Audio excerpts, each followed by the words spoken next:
I don't know whether this story is gonna scare a lot of people or not. Yeah, those are the times where you might want to give up fishing, or you might think of giving up. Disclaimer, if the authorities are watching this, I really didn't know back then. I was 10 years old.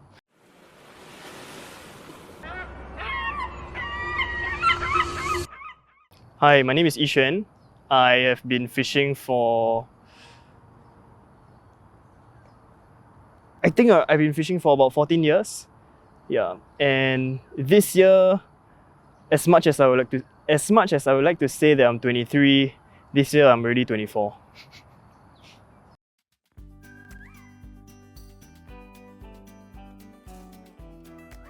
So I started fishing when I was 11 or 10 years old.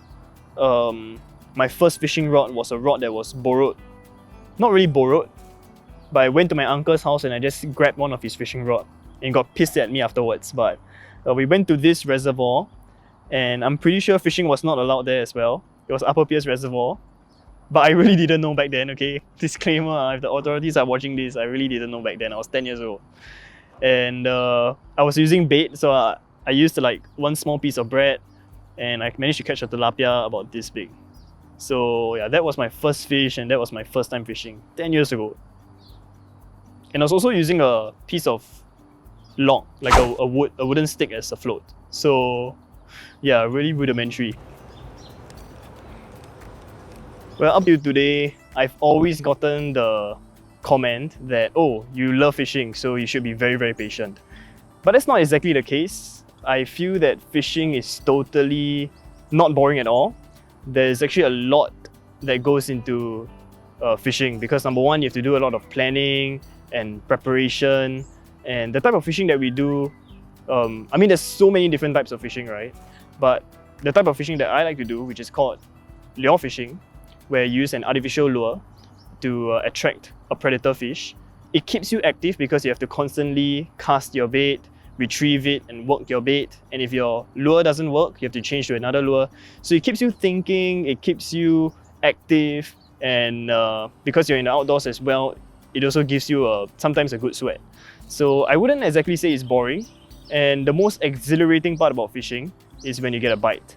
So for any fisherman, they can totally relate to this. Once you get a fish, your adrenaline just goes off the roof, and you just feel this sensation that you couldn't feel anywhere else at that moment. I've been fishing for 14 years, and up to today, whenever I get a bite or a strike, I will still feel that excitement in my heart, and that's why I'm still fishing up to today. So right now, what I'm doing is I'm working the lure. Okay, don't know what's the right pronunciation, but working the artificial bait. So a lot of people think that fishing is like casting and then just waiting. But that's not really the case if you're using an artificial bait, because you have to move the bait in order to make it look like lifelike. So I'm doing this motion, which we call twitch, which we call like the twitching motion. So it's like fast jerks.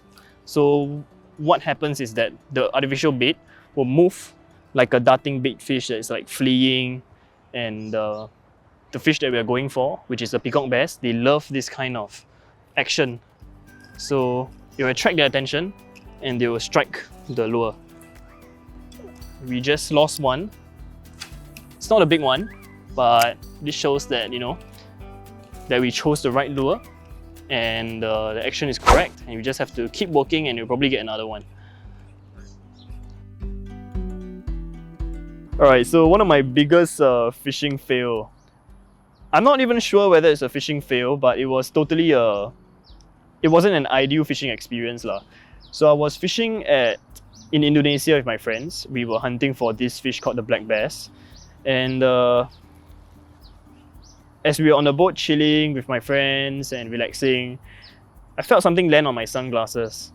And I mean, instinctively we tried to swipe it away, right? So as I was trying to swipe it away, this insect ran into my ear and bit my eardrum, like next to my eardrum. So I screamed in pain. I quickly grabbed the insect out of my ear and I just dropped down, and I was screaming. The boat captain, who was a local there, he didn't even know what to do. He was like grabbing the seawater and trying to put it in my ear, but obviously that's not the right thing to do.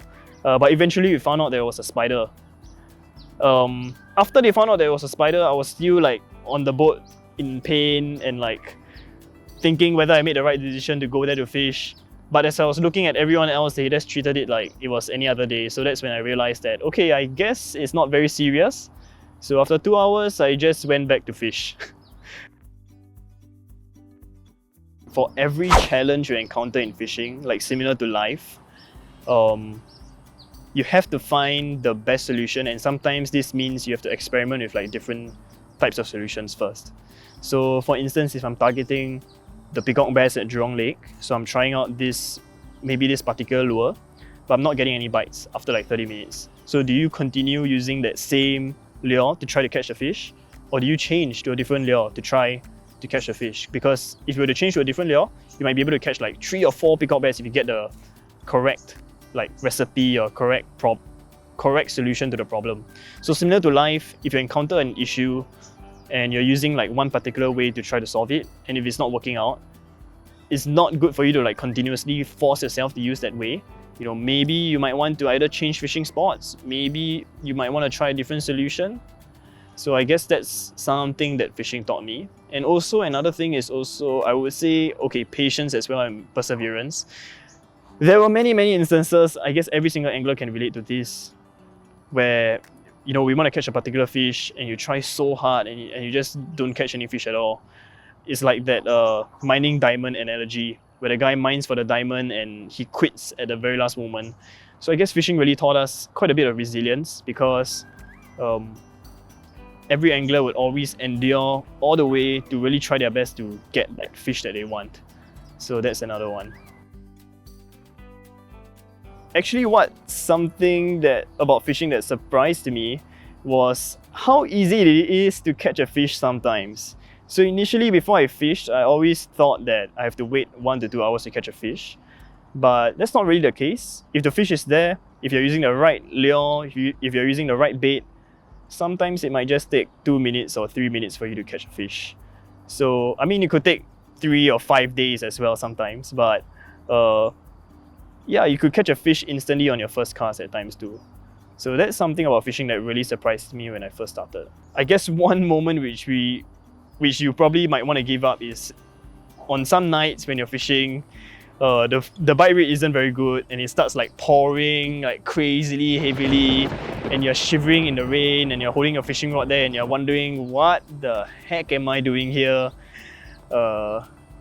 Yeah, those are the times where you might want to give up fishing, or you might think of giving up fishing and you're like, this is going to be the last time that I'm going to do this.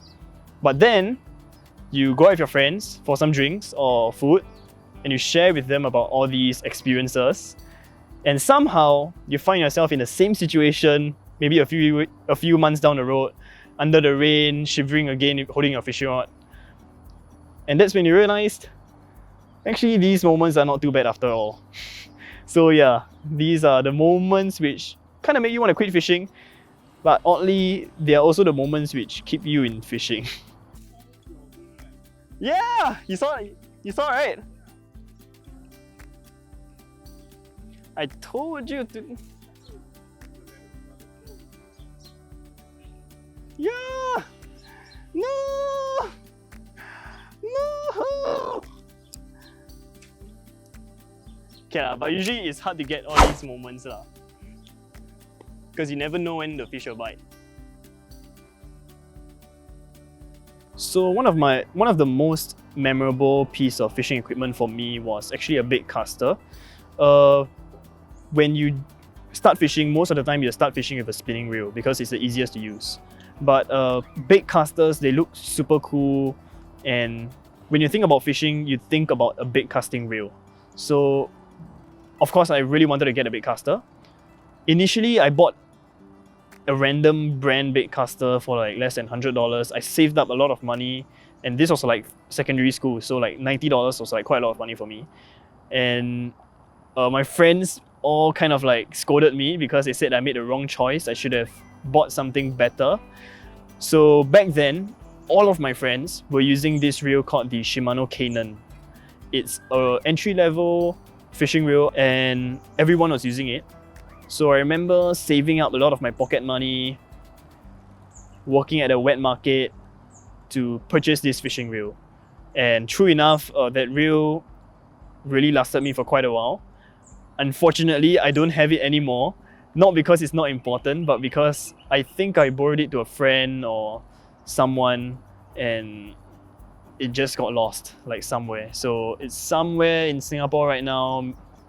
I have no idea where it is, but that's probably the most memorable piece of fishing equipment for me.